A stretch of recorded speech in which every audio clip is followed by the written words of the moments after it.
Assalamualaikum warahmatullahi wabarakatuh.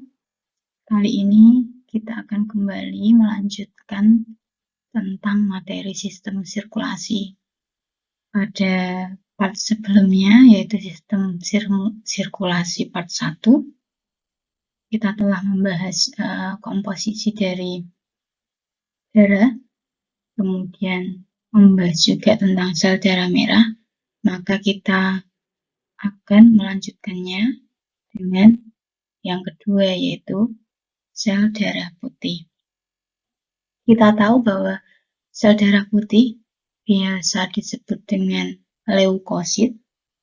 Kemudian fungsi yang paling utama yaitu sebagai pertahanan dan kekebalan tubuh. Jadi sel darah putih ini atau leukosit ini mempertahankan tubuh dari berbagai macam serangan penyakit. Karena pentingnya dalam menjalankan fungsinya ini, sel darah putih memiliki kemampuan gerak yang seperti amuba, disebut dengan amuboid, dan juga sifat memangsa dan memakan zat asing atau dinamakan fagositosis. Kemudian sel darah putih ini sendiri diproduksi di jaringan limfa dan sumsum tulang dan berumur beberapa hari bahkan beberapa jam saja.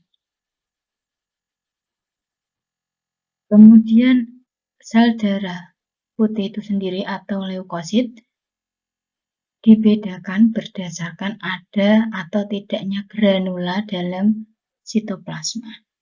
Dibedakan menjadi dua, agranulosit juga granulosit. A dalam istilah beberapa nama artinya adalah tidak, maka agranulosit artinya adalah leukosit yang tidak memiliki granula pada sitoplasmanya. Di sini terdapat dua jenis agranulosit. Yang pertama namanya limfosit dan yang kedua namanya monosit. Untuk limfosit sendiri yaitu leukosit yang tidak dapat bergerak dan hanya memiliki satu inti sel saja. Kemudian untuk fungsinya yaitu membentuk antibodi dan berukuran 8-14 mikrometer. Sedangkan untuk monosit ukurannya 14-19 mikrometer dan khasnya memiliki inti menyerupai bentuk ginjal. Sedangkan untuk granulosit artinya adalah leukosit yang memiliki granula dibedakan menjadi 3, yaitu neutrofil, basofil, eosinofil. Untuk neutrofil netral gitu ya, yaitu menyerap zat warna netral. Kemudian untuk basofil basa menyerap zat warna basa, eosinofil yaitu menyerap zat warna asam. Saya kira cukup jelas untuk sel darah putih. Kemudian ini beberapa gambaran bagaimana tadi tipe-tipe agranulosit dan granulosit. Untuk agranulosit tadi ada dua, yaitu limfosit dan monosit. Tadi sudah dijelaskan bahwa monosit mempunyai ciri khas, yaitu memiliki inti yang bentuknya mirip seperti ginjal.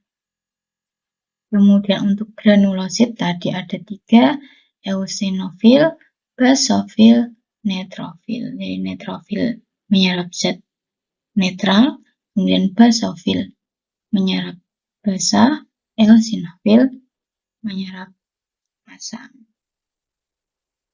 Itu jadi sesuai dengan namanya. Kemudian yang terakhir kita bahas yaitu tentang keping darah. Darah merah biasa disebut sebagai eritrosit darah putih biasa disebut sebagai leukosit, sedangkan keping-keping darah biasa disebut dengan trombosit. Trombosit bentuknya bagaimana? Bentuknya bulat, kemudian sedikit lonjong, bahkan tidak beraturan. Tetap memiliki inti, tetapi ukurannya lebih kecil daripada eritrosit. Kemudian jumlahnya ada banyak, tetapi dalam setiap milimeter kubik ada 250 sampai 400 ribu. Kemudian fungsinya berfungsi dalam penggumpalan darah, hanya hidup kurang lebih selama 8 hari. Seperti inilah bentuk daripada keping-keping darah. Seperti ini, ada banyak dalam sistem peredaran darah. Jadi 3 sel darah kita tahu, yaitu sel darah merah, sel darah putih, juga keping-keping darah. Nah, untuk itu saya rasa cukup. Semoga bermanfaat. Saya tutup. Assalamualaikum warahmatullahi wabarakatuh.